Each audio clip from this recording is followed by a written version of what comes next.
Hey there, are you grieving the potential loss of a loved one or feeling overwhelmed with the loss of someone you care about? If so, you're in the right place. Lisa Hartung here, and this podcast is designed to guide you through topics surrounding death and dying. We'll dive into multifaceted aspects of grief, offering you a blend of personal stories, expert insights, and practical advice for your grief journey.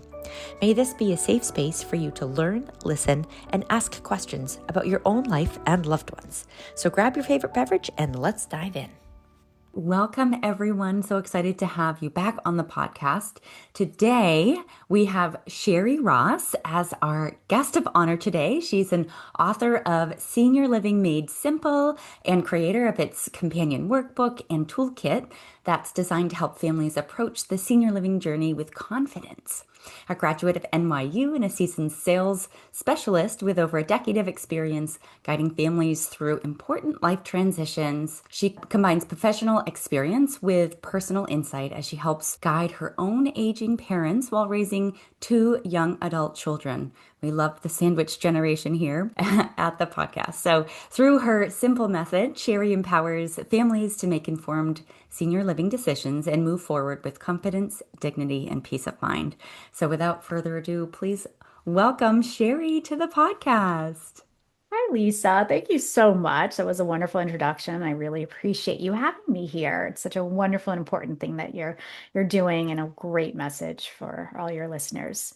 Yeah, and Shari, I've just been inspired by the work that you're doing and helping. I think that when when we are adult children, we also have children ourselves, and then we're dealing with our parents, whom we love very much and want to make sure that we're taken care of in a meaningful way. There are different personalities, different, challenging situations that can come about. You've worked both in this realm professionally, but then also have personal experience. And I really feel like that personal experience helps because you can speak from the heart. So I would love to hear kind of how you've used those two different worlds and merged them in, and how has that Yeah. helped you in your journey?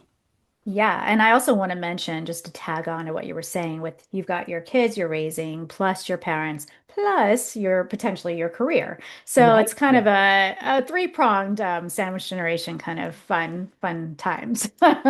So I guess yeah. So what's really shaped me and what drove me to write the book and create the workbook and this whole method, simple method, is being both seeing everything on a personal side and then also being really in the thick of it on the professional side. For over a decade, like 13, 14 years, I was a senior living sales specialist with a major senior living company. And so I sat across the table from hundreds of families over these years, and they'd come in to see me just completely panicked and feeling guilty, exhausted, and just eyes wide because you don't have to do all this until you have to do it. Mhm. There's no information really, that you even look into prior to really coming to the realization that, we maybe my parents need some assistance here. What do we do? So after a while, I noticed that there was a pattern and everyone kind of had their own unique stories, but Mhm. there was a lot of the same questions, is it time? Where do we start? How are we going to afford this? What do I say? How do I get them here?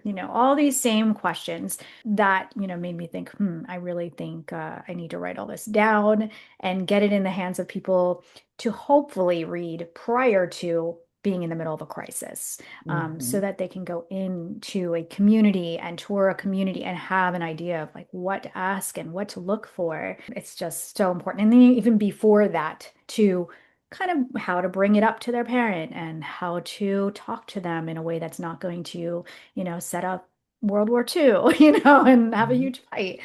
So all of these things, drove me to feel the need for this. And then, there's the personal side. So, with my own mom, she's still independent, thankfully, but we have sat down and had several very intentional conversation about what her wishes are for the future and what the quality of life means to her. Because I know that you need to be prepared in the event of a catastrophe or something not going right.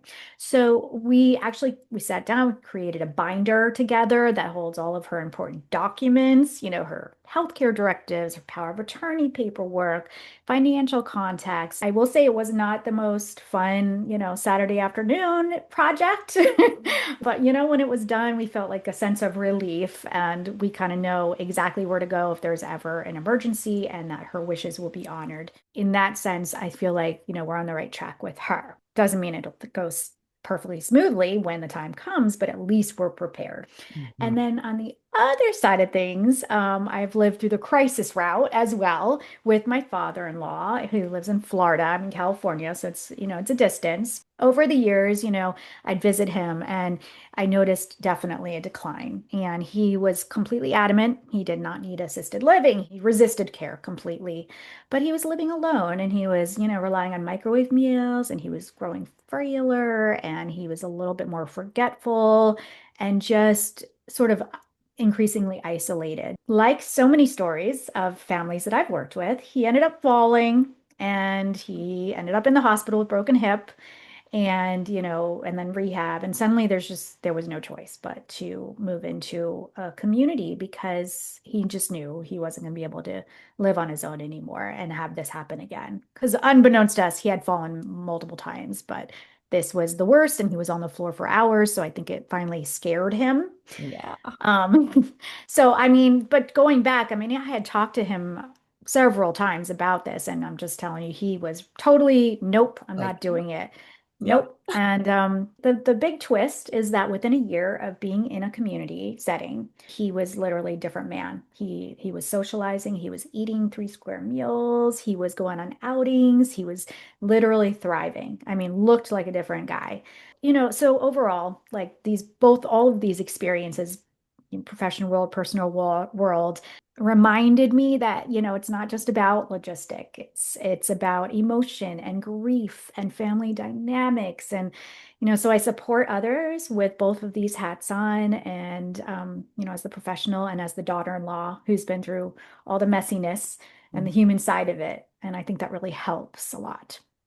Yeah, I mean, I love that you were able to see and have been with the families that you've worked with, but even with your father-in-law to kind of walk us through that transition of because we don't know what we don't know, and sometimes it's really scary for someone who might have lived in the same house since they got Right. married or, since their 20s and now they're in their older years and thinking about, well, I could never leave this house going into a place where you're part of a community. And we always say, life is meant to be shared. And so how wonderful Mm. that he was able to bounce back and feel Yeah. like he had the support needed. I would love to hear your words of wisdom for this simple method and kind of what the heartfelt framework is behind that on how to make this easy for people because and Yeah, bring humor it's into not it too, easy. right? I know. Absolutely. This is definitely a hard subject and it's not easy in any way. So if I can somehow make it a little bit more, funny or easier, and going back to what you just said, yes, there's a whole chapter in the book about how to talk to your loved one about their plans down the road and how to talk to them about moving, because I will tell you, nobody wants to leave their house. I mean, of course, that's your home. But in the end, and obviously I'll talk about this more later and in the book, that sometimes, the best possible thing for you is to get more support and more help, and your home becomes wherever you end up living. It doesn't mean that it has to be your house that you're in right now. But that's a whole other subject. Getting back to the simple method, well, I just kept seeing all these families in crisis, right? And they're making these huge life-changing decisions in the ER waiting room, right? Oh, After a scary fall. yeah. So I just thought, there has to be a better way to prepare people. So I created the simple method, and each letter stands for a word. And I'll just kind of go through those words with you. And each of those words could be a separate show on their own because Yeah. they involve so much. So I'm giving you a simple sentence of what that word, kind of stands for, but they can very much go into detail. So S is for support. As you know, we all need to have a team, really, because caregiving, it should not be a solo job. It's complicated, it's rough, it's exhausting, and you need support. And you need to not feel guilty about asking for help and to line, yourself up with people in your life that definitely can be there for you. So information, learning about options early, not in the ER at 2 a.m., right? So making sure you know what is out there, what is assisted living, what is memory care, what is a boarding care, what all of these different things. Just get that information under your belt as early as you possibly can. M is for matching. Okay, because finding the right fit for your loved one is key because all the different environments are very different, and it has to match to your loved one's needs. You may find a gorgeous senior living community, assisted living, that has the chandeliers and the beautiful paintings on the wall, and it's, you smell cookies and it's wonderful. But you know what? Maybe your parent isn't a super social. Maybe they would be much better off in a boarding care with 6 separate bedrooms and a much smaller scale environment. Maybe they're better off, maybe they want to have a whole campus and they want to be at a CCRC, which is continuing care residential community. And there's, just you go around in a golf court, add to all the different activities. So there's just a zillion different options out there. Those are just a couple examples, but you want to match to their particular needs at that moment. And then P, preparation. Obviously, we need to be prepared legally, financially. We want to plan ahead so that, you're not going to be blindsided. Assisted living and senior living overall is not necessarily cheap. So you want to have your ducks in order and know what's affordable and, make sure if there is a long-term care plan available, make sure you know where that is. Make sure you know who's power of attorney and who's going to handle all of the finances and all of the legal things and healthcare and et cetera. Yeah. So prepare. L is for letting go. Letting go is the emotional part of this acronym. It's releasing guilt and the idea that you have to do everything by yourself. You are not their caregiver. You're not their end all be all. You have to let go and know that everything you're doing is the best you can do. You can't be superwoman because you're a human being and you have other things going on in your life. So let go, know that you're doing what you can do, and don't feel guilty. Easier said than done, but um, and then E finally is for engagement. So focusing, especially after a move-in of a senior living community, focusing on purpose and connection and quality of life, not just, the meals and the medications. That's definitely a component, the medical part, but you want to really focus on making sure that your loved one is enjoying their life and has a quality of life, and as can you. So, you're be able to enjoy your life and you're engaging in your own community and your own wonderful things that are in your life. It's on both sides. So yeah, that's the simple method in a nutshell. As you were going through them, I'm like, yes, absolutely. I can see this.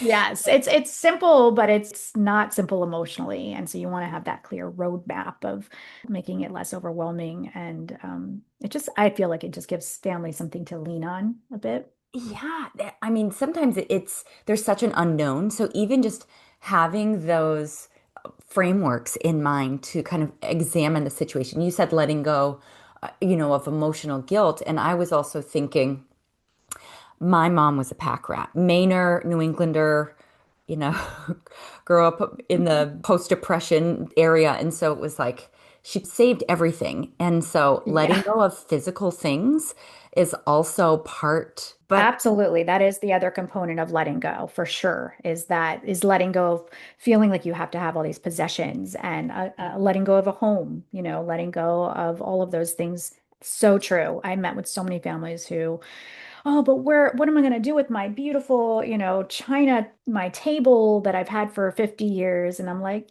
yeah, and it's not going to fit in the room in the new apartment.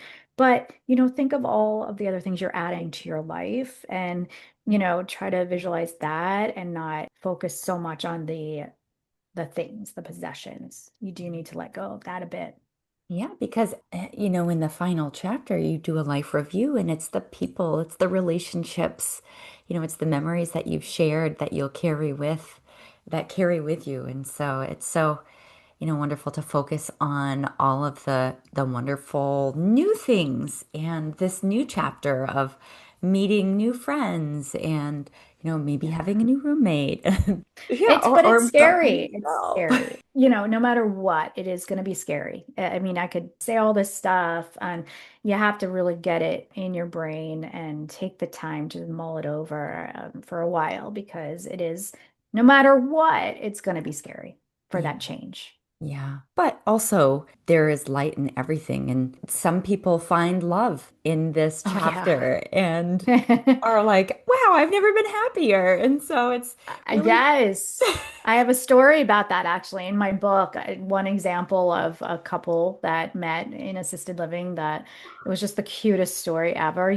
These seniors in their 80s and 90s forming relationships and, just really starting a brand new life at that age. And I always say, even though you're older, you still have a lot of life in you and you've lived this whole life and this whole existence. Let's make that fourth quarter, something to go out on, make it special, get new experiences, meet new people. It doesn't end just because you're older. There's a Mhm. lot more left. Yes. Yeah, there's Yeah. so much. And I think about that. My grandfather is 96. He's lived Mm, in his house for 76 years. He and my grandmother were married for 63 years.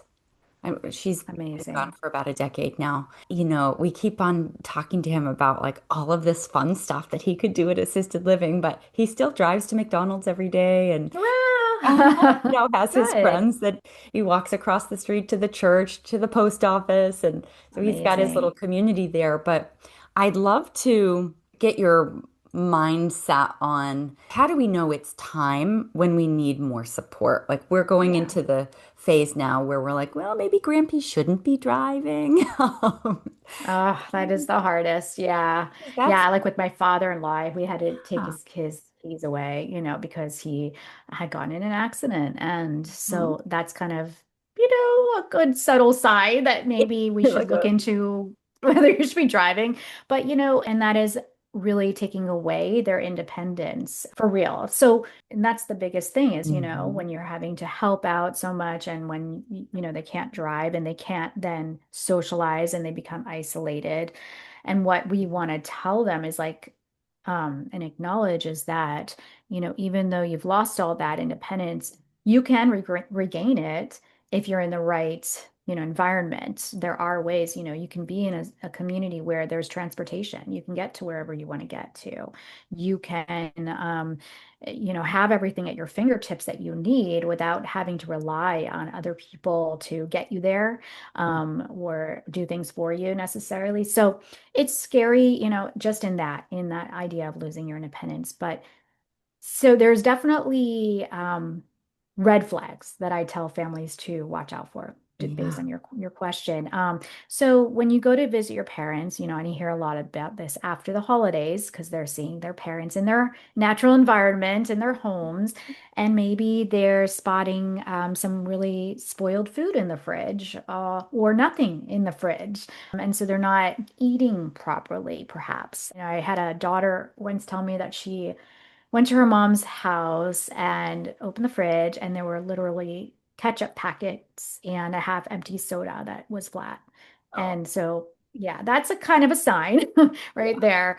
Definitely a decline in hygiene, and in hmm housekeeping. So if you go to the house and you're seeing maybe that the clothes aren't being washed, maybe your loved one's wearing the same clothes every day. Maybe there's an odor in the house that doesn't smell right. The house is messier. There's things on the ground that are major tripping hazards. So yeah, looking out at their environment, seeing is it even safe? Can they get to their bedroom, to the bathroom easily and safely without potentially falling? So things of that nature. Definitely, if you're noticing that you come and and their medication bottle is completely full and they're not taking the Mm. meds. Or their doctor, maybe they call you and they're like, yeah, your mom or dad hasn't shown up for their last like 3 appointments. What's going on? So they're missing, their medical appointments. Going back to not having a car, so isolation. So they're not really going out. They're not seeing friends. They're sitting in their house, watching TV all day long with the Mhm. windows down and dark inside. And it's just the quality of life has dissipated quite a bit. And then I would say two more things. One would be financials, like so you've found out that they've kind of stopped paying bills, or they're double paying, or they're just completely forgetting to pay bills. So they're starting to get, notices in the mail. So check their mail, just go Yes. through it, make sure that all their affairs are in order there. And then also just little accidents, the fender benders, weird bruises that are potentially from falls. And they might not tell you that those falls have happened. Mhm.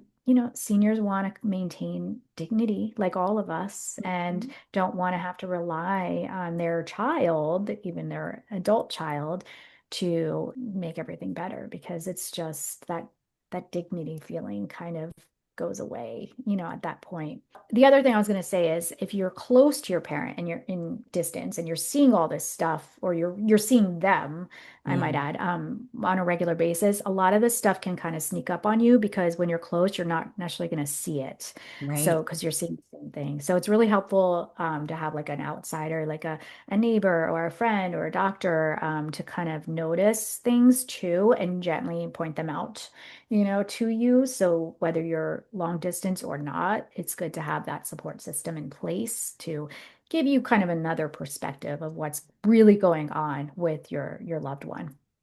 Yeah, and that was going to be a follow-up question of you're on one coast, your father-in-law's on the other coast. For me, Mhm. I'm in North Carolina and my father and grandfather are in Maine. So we aren't there, Yeah. seeing them every day. And so, for listeners who may only see their parents once a year,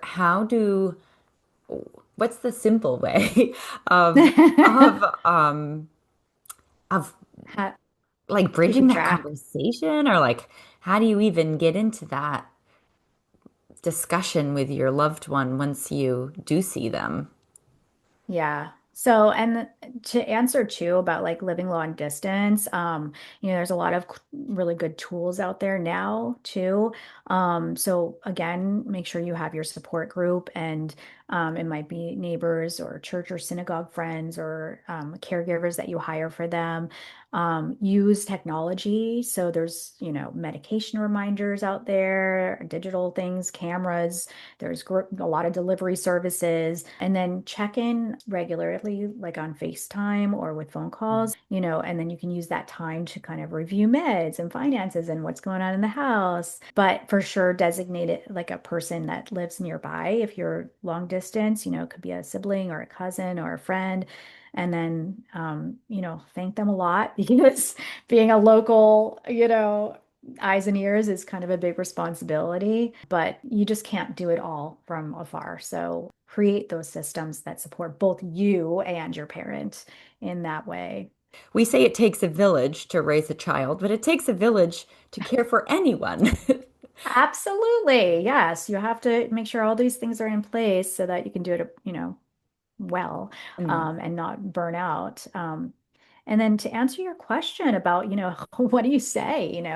Whether you're nearby or long distance, it kind of feels like when you start talking about this stuff that like you're stepping on a landmine, So the key for sure is to start early. Yeah. Don't wait. Don't wait for the crisis to happen. Do it before the crisis. Plant the And seed. exactly, yes, plant the seed because that seed might need to take a long time to blossom, Yeah. and you might have to keep planting it. And Mhm. eventually, hopefully, it works. But the main thing is when you're talking to your parent or your loved one, you want to ask questions. You don't want to tell them what to do because they're Mm-hmm. just going to resist. So you want to ask, like, how do you picture your future, or what would feel like a good quality of life to you if you needed more help, going down the road. It kind of shifts the focus from you lecturing them to being heard. And that's the biggest thing. They Mm-hmm. want to be heard. And you can share your own feelings instead of making it about their shortcomings. You can say, come from a place of love. I worry about you falling when I'm not here, or I feel scared when I see the fridge empty. And that way it's kind of about your care for them instead of criticizing them. One last thing is sometimes humor works once in a while. I told my father-in-law, I was like, I love how independent you are in your home, but it really shouldn't mean, climbing up on a chair to change a light bulb.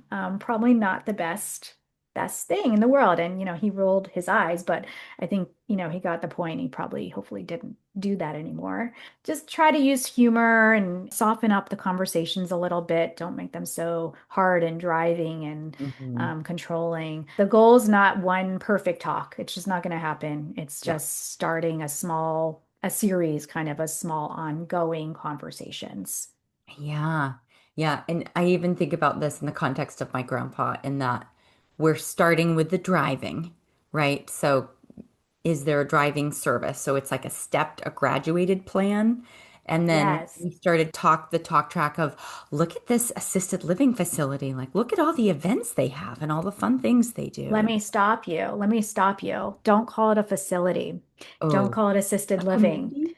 Yes, a community. It's an apartment. It's Yeah. any one of those things because we want to get away from these terms, that might sound a little scary or, you know, Like uh, institutional. yes, yes. Like, and it's what there is in their minds already because to them, like their parents perhaps went to like a gross, like old, dingy, fluorescent light nursing home kind of Yeah. thing. And that's not really what's out there anymore. I mean, Mhm. they're still there, unfortunately, but if you have any means, you'd want to go to a place that's a little nicer. And they do have so many options out now that aren't as scary, but they're visualizing this, in their heads, perhaps. So, slowly, like maybe bring them, hey, you want to go have lunch with me today? Let's go to this restaurant. And it's in the community, right? Yeah. And they're very much like restaurants now. So don't even tour necessarily. Just go have lunch. Just sit down. Maybe he meets a couple of the residents there, sits down and has lunch with them and connects over, oh, the sports team or, some kind of woodworking project that they both happen to do or something, whatever. But I think that's a good first introduction and make it really light and not any sort of kind of touring. Just go have lunch, enjoy it. It makes it so much more palatable and accessible, right? By planting the seed, talking about it, asking questions. Showing So, it's not scary, not necessarily like an institution anymore. It's nice, it's, homey, hopefully. And yeah, and that it doesn't stop there. I mean, they go to lunch at a few places over the course of a few months. Don't do it more than one a day, by the way, when you're touring places, one a day. And take good notes because they all kind of blend in together. So make sure that you're not overwhelming your loved one with all these different places and stuff. yeah, have a spreadsheet and have your asks, and then you can plug it in after the meeting without your Yeah. loved one with you, but just so that you can keep your notes together. Yeah, yeah, you go and do it all before you even bring your parent or your loved one there. Once you do bring them there, make it more about how does it look like they're feeling? Like really try to Mhm. observe like their face. You'll see that maybe at some places, or actually just pick top two based on what you've observed in your touring. Yeah. So you've got two places you're going to bring and just really notice, how do they seem to be reacting? You will notice. Just it's based on the vibe sometimes, but you've Mhm. already looked into these places, so you know what maybe, suits their needs or what might appeal to them. So then when you finally narrow it down to those top two, you're giving them that control to say, hey, you pick, but here's a couple places, like you decide, but you've already done the homework already. So Yeah, to help with that transition. I'm thinking about, and maybe Sherry, you have experienced this, but you know, part of the simple method is making sure you've got your affairs in order. I think a large part of looking at what's the support system look like in a community is financial. So you've said that there are many different options. And I'm thinking about individuals who live in a remote area who might not have a lot of options, thinking about the cost of in-home healthcare versus going to a community or having an apartment or having a graded, an age in place option. So, from a financial standpoint, what is your advice for families or for people who are even just beginning to think about this? yes. So, you first want to make sure of what's there. You want just how will you pay for senior care? Whatever it may be, right? Is there 401k?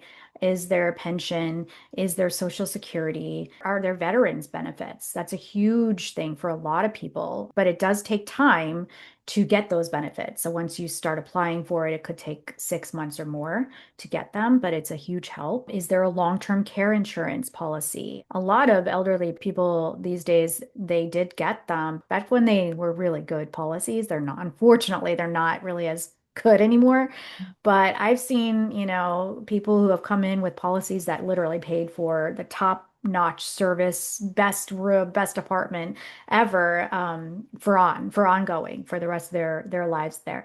And then there's other people with policies it covers maybe 2 years, at a maxed out, capped out amount. But regardless, look for that. Look for any hidden things.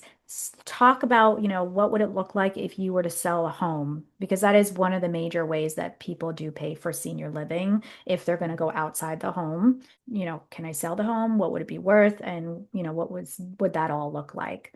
If you can't leave the home for some reason, or you want to, stay in the home, look at what it would cost to renovate the home so it's safe and put things, whether it's a little shower bar or a bench in the shower, or fixing up the bathroom in some way that makes it safer, making sure everything is ADA compliant if you have a wheelchair or a walker.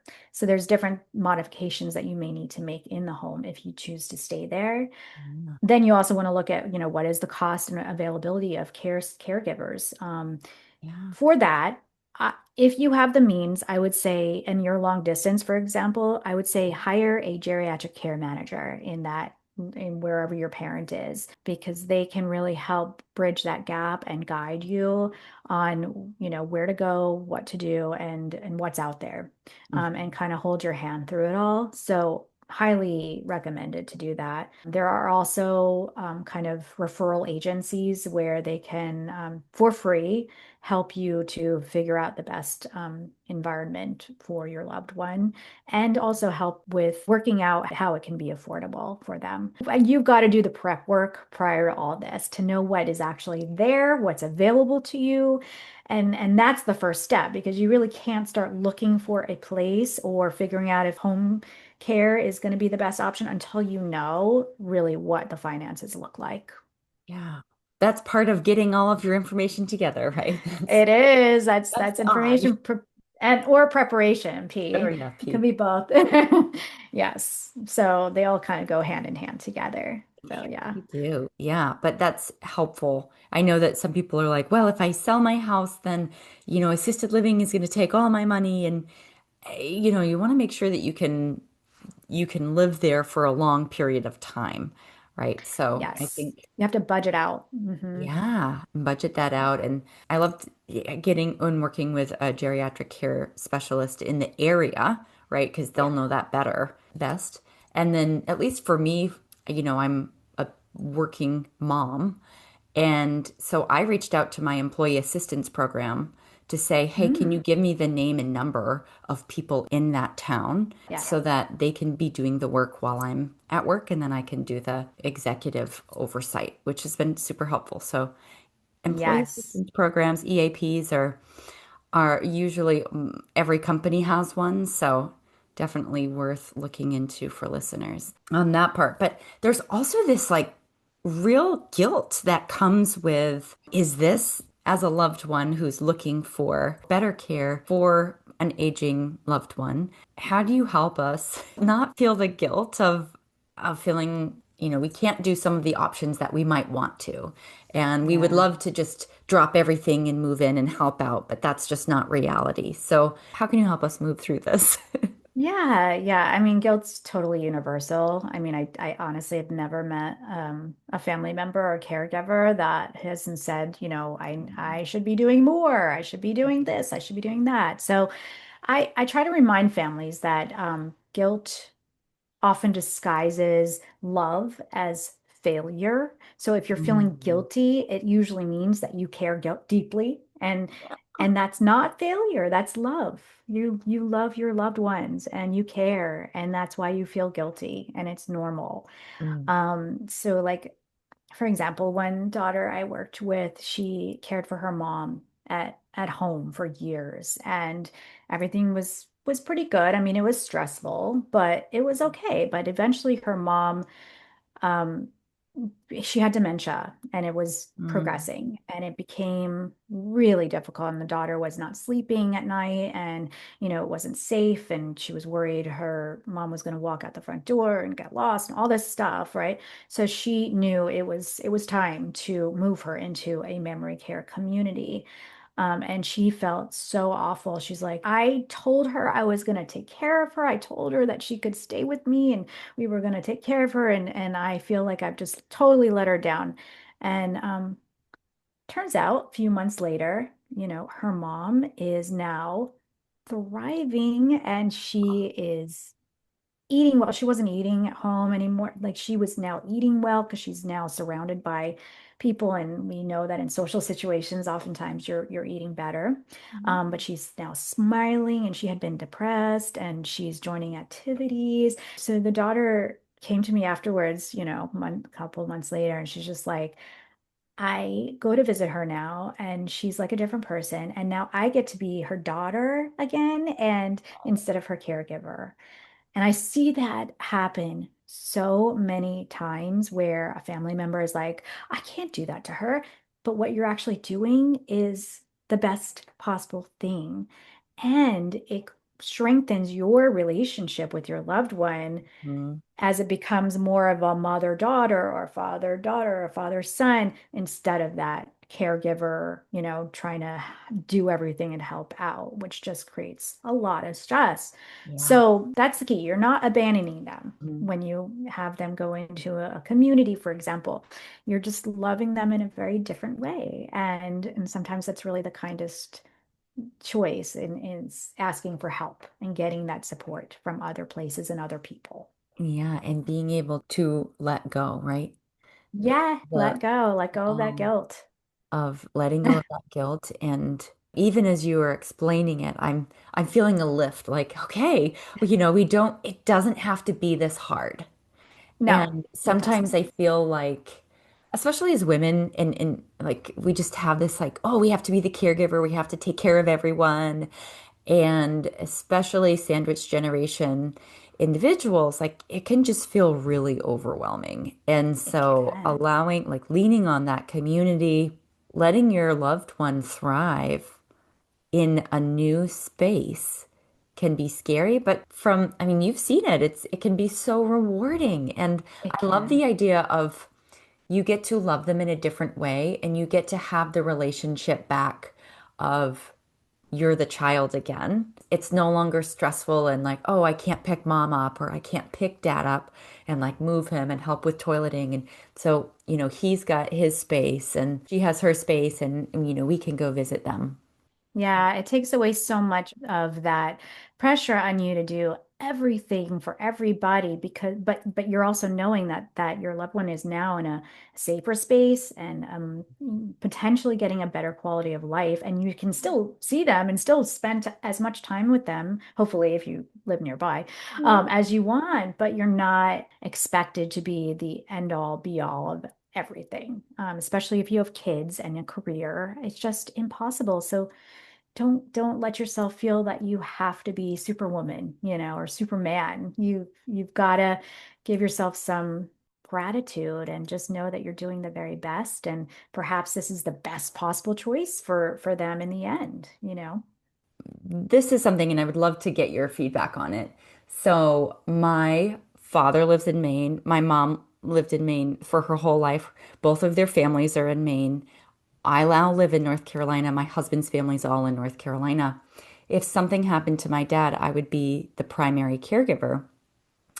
And in your experience, have children relocated their parents to where they are, or have they relocated up to where their parents are? Because I cannot picture my dad living in North Carolina. Well, I will say from my experience, most of the time, actually, the parent moves to where their Yeah, their that makes children sense. are. Right. Yeah, because typically, their children will have a career going on, and Yeah. they can't just get up and move, or they've got kids in school. So that it's a lot harder for the adult child to pack up and move. But what I will say is that even though now your dad's going to be in a new state, they're actually, in my eyes, they're better up. Not only are they closer to you, but they'll also hopefully be in a space if they're not at your home, which maybe wouldn't advise unless it's absolutely, non-negotiable. But if they're in an environment like a community, a senior living community, it doesn't really matter what state you're in, you're in Yeah. this kind of Uh-oh. place, yeah, that, it doesn't really matter. I mean, they'll have the things that are local to them that they'll figure out and know what's what, and you'll be there to help guide them. So in the end, I think it's better for everyone for the parent to move to where you are. And hopefully they go with that. So yeah, it's Yeah. a big change for everyone, for sure. Is I had my great aunt was 96 and her boyfriend was 100. They had known each other, but they had formed a bond in their 90s. Were together, and then one moved across the country and the other Oh, stayed in Maine. But they would talk oh, together every day on the phone. It was really sweet.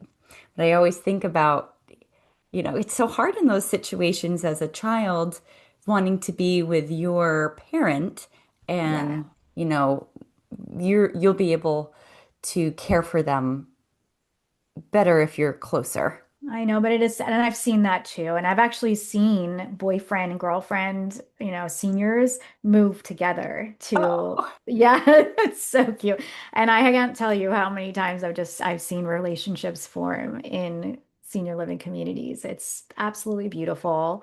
And it shows that, at any age you can have love. And that's what really being human being is all about, is just forming those connections. So you can keep doing it even till you're 100 or over. So, never, yeah. never forget Yeah. that. I mean, they dated till he was 103, and then, Oh, he passed away, but what a beautiful life, wow. you That is know? gorgeous. Such a Yeah. beautiful life. So So, sweet. yeah, it's wild to think about, like, wow, such a full life. But Yeah. That's what you hope for and strive for. And yeah. it's important to make sure you're keeping up with your health, especially as you get older, 50 and older is just, Mhm. from what I've seen, I saw a lot of seniors who were 90 that looked 70, and Yeah, seniors that looked 70 but were 90, and or vice versa. I'm not sure if yeah, I said that right, but so, and you could see, I would ask them, what did you do to look so great and be in such great health at 90 years old and look like you're 70 years old? And inevitably, it was always, I mean, yes, their genetics play a role for sure, but absolutely. Hmm. but definitely life choices and, being active physically is a huge, huge component, as we all know. And also, cognitively, learning new things all the time and socializing, being around people, having new experiences. These are all things that, really helped contribute to them aging well. And I mean, everyone kind of knows this, but it's when you're in the midst of it, it's important to be reminded because Hmm. there is a major difference in quality of life as we age based on how we actually, live our lives now. Yeah, and being active. And I think about that with my grandpa all the time. He mows his lawn, he shovels his stuff. Oh, I think living in Maine and having four distinct seasons, you really do have to to earn you your do. keep.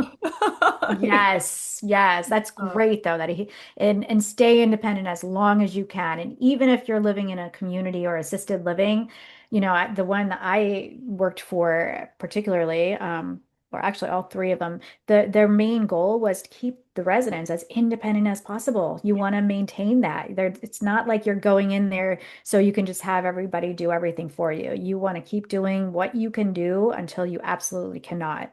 And then know that you have the support behind you to mhm. help you with those things. But maintain that independence and places will allow for that. They should. Any place that's good anyway, so Yeah, make sure you're staying independent. It keeps you young.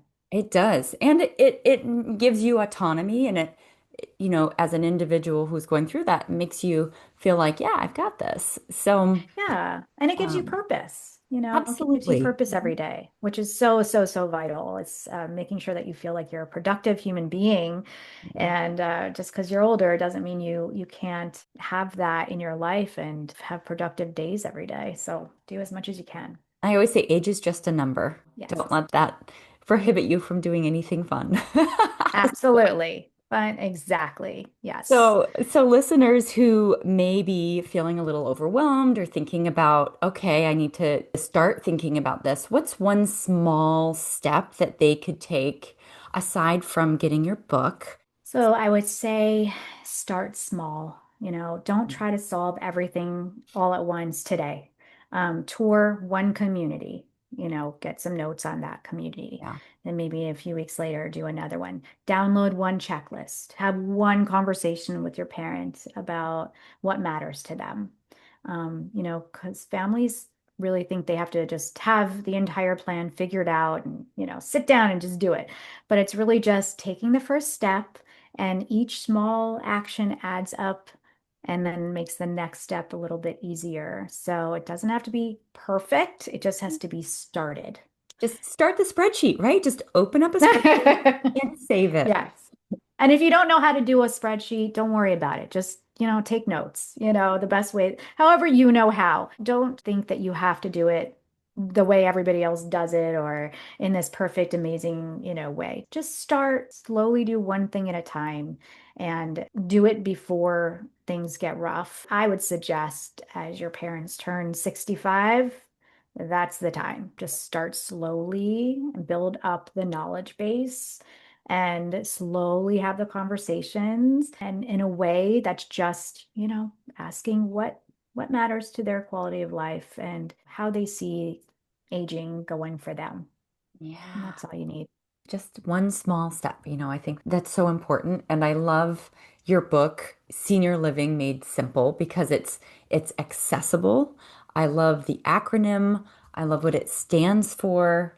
Support, information, matching, preparation, letting go, and engagement. I really think that those are areas that we can grasp and take with us as we're thinking about this fourth quarter, as you call it. So, Yes. um, Sherry, I've so enjoyed our conversation today, and I definitely want our listeners to know how they can grab a copy of Senior Living Made Simple, how they can work with the companion workbook and the toolkit. So, how can we find you?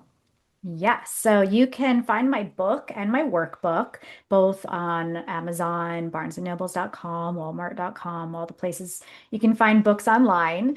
And then you can also get my workbook and each page kind of digitally downloaded on Etsy. My shop is Senior Living Shop. And then my website is seniorlivingmadesimple.com, same title as my book. And on there, you can actually make appointments with me for senior living guidance and navigation. I do, hour-long phone calls where I can kind of guide you through whether you're just starting or whether you're in the thick of it. You might need someone to hold your hand, just give you some advice, listen to you. So that's what those calls are for. So you can sign up right there directly on my website. And yeah, those are the places.